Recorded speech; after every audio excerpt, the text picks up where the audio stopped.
One of my aspirations for my involvement at the wider level in an advocacy role at a national level is firstly that women should aspire to leadership positions that men have seen as their natural right, and that women should then be supported in executing that role.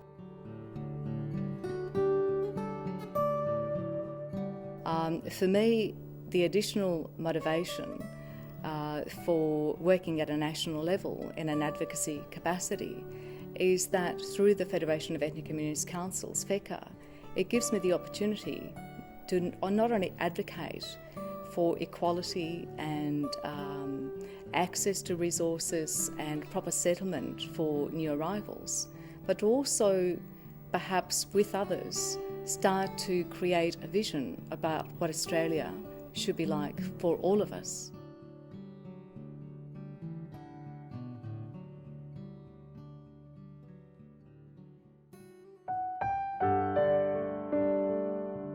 I was born in the mid-50s. The mid-50s was shortly after World War II in Europe. Greece, as many other countries in Europe, was devastated economically and socially.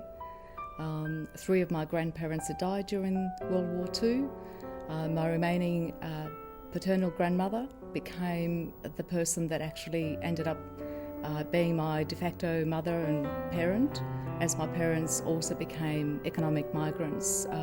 When I was about 5 years of age, they went to Germany to work and to help rebuild, in essence, all of Europe while they tried to make a living for themselves. So my early memories were one of struggle, poverty, separation and loss, and in many ways, grief, really. We were reunited with my parents. We went to Germany with my grandmother, and from there, with my parents, we came by ship to Australia, and we were a family for the first time. Your capacity as a child to absorb a language is much faster than an adult. So therefore, I quickly became the eyes and ears for my family. When I look back on that, it was a tragic thing for my parents because I became the adult and I was pushed into a world of adult responsibility, and their role as adults would have had to be diminished.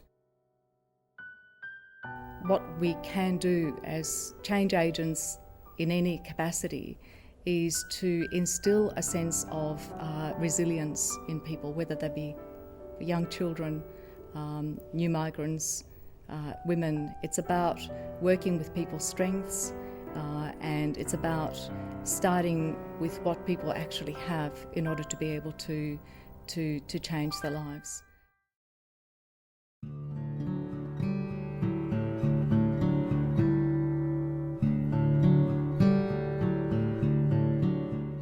In the initial years after when we came to Australia, I actually physically missed the place where I was born. So that loss and that sense of a loss of space and locality was very, very strongly felt.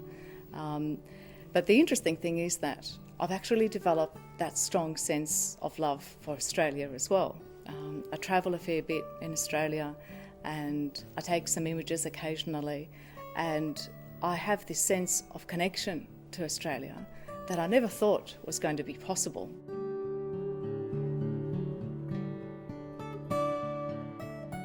Returning to Greece with my 2 children and my husband was a really poignant and very, very emotional experience, because for me it was an opportunity to physically show my children the place where I was born. They're very Australian in the way, but they have a very easy sense of also being Greek. It was that physical connection, but also the people, that sort of the unconditional acceptance that many of us, talk about when we return to our countries of origin.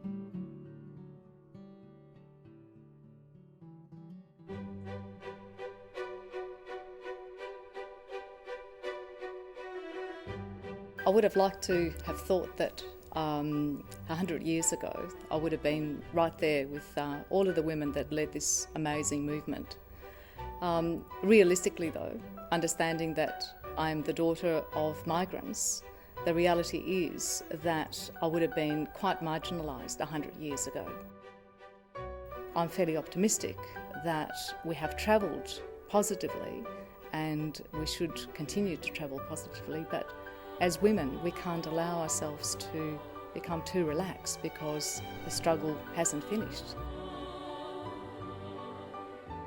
There is room for a much more sophisticated debate in Australia, a much more positive debate about what it is to be a forward-moving society, and that includes the whole notion about diversity and its place economically and socially to this country.